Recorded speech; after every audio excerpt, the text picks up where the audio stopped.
Here's a number machine. This is actually a divide, and this is an add.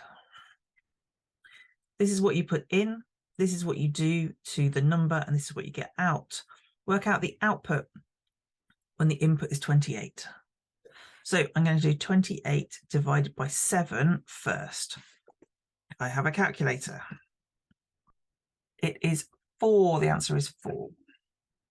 And then I'm going to take that 4 and I'm going to add 5 to it.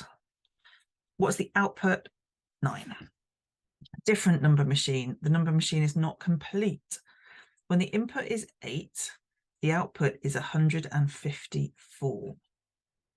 Complete the number machine. This one's tricky. It is a 2-mark question. I need to do it backwards. And when I do it backwards, let's draw it. 154. And this time I'm going to go this way. I need to do the inverse of multiplying by 11. And then I need to do the inverse of adding. This is an add here. So I need to subtract something, and then I get to 8. So 154 divided by 11